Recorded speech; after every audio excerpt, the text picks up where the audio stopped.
Putri, NIM K8419046 dari Pendidikan Sosiologi Antropologi UNS. Kali ini kita akan mempelajari mengenai penyimpangan sosial. Penyimpangan sosial itu apa ya? Jadi, penyimpangan sosial itu merupakan suatu bentuk perilaku yang tidak sesuai, melanggar, atau menyimpang dari nilai-nilai dan norma-norma sosial yang ada dalam masyarakat. Menurut kalian, kenapa ya bisa terjadi penyimpangan sosial? Penyimpangan sosial terjadi karena beberapa faktor, yaitu yang pertama yaitu sosialisasi tidak sempurna. Hal ini terjadi karena ada kegagalan dalam proses penanaman nilai dan norma secara benar yang dilakukan oleh pihak keluarga. Seperti misalnya yang terjadi pada keluarga broken home, di mana orang tua kurang memperhatikan kondisi anaknya. Yang kedua yaitu subkebudayaan menyimpang. Penyimpangan terjadi karena proses interaksi dengan kelompok masyarakat yang melakukan kegiatan menyimpang, seperti misalnya seorang siswa yang bermain dengan segerombol siswa yang merokok. Kemudian ia akan ditawari merokok oleh segerombolan siswa tersebut dan ia akan ikut merokok. Yang ketiga yaitu labeling. Labeling merupakan pemberian cap atau julukan buruk dari masyarakat yang membuat seseorang menjadi terbiasa melakukan tindakan menyimpang.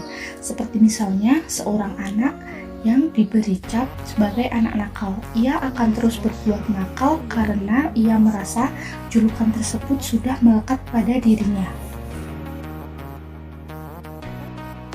Yang keempat yaitu permasalahan ekonomi. Kebutuhan ekonomi yang tidak tercukupi bisa mendorong seseorang melakukan tindakan yang melanggar hukum, seperti misalnya pencurian dan perampokan. Dan yang terakhir yaitu rasa kekecewaan. Rasa kekecewaan terkadang dikeluarkan dalam bentuk tindakan yang tidak memperhatikan norma-norma yang berlaku, seperti misalnya adalah tindakan tawuran antar remaja.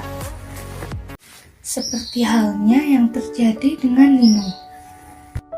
Nino adalah anak yang aktif, pintar, dan ceria. Sore itu, Nino pulang dari sekolah. Ia menyusuri jalan menuju rumahnya. Sesampainya di rumah, bukan pelukan hangat yang ia terima dari orang tuanya, melainkan pertengkaran hebat yang sangat mengganggu pikirannya. Pada mulanya, keluarga Nino adalah keluarga yang sangat harmonis. Semua itu bermula ketika ibu Nino memutuskan untuk bekerja. Banyak pertengkaran hebat yang menyelimuti keluarga ini.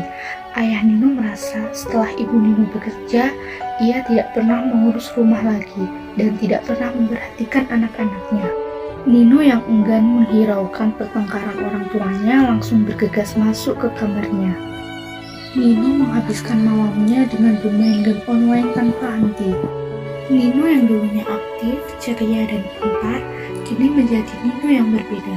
Ia lebih senang menyendiri dan merenung memikirkan pertengkaran orang tuanya. Bahkan Nino yang dulunya sangat aktif di kelas, kini berani membolos. Kini Nino bergaul dengan anak-anak yang nakal, bahkan ia mengikuti teman-temannya yang merokok. Ibu Nino yang menyadari perubahan pada diri Nino memberi nasihat dan mengatakan bahwa membolos dan merokok adalah hal yang tidak baik.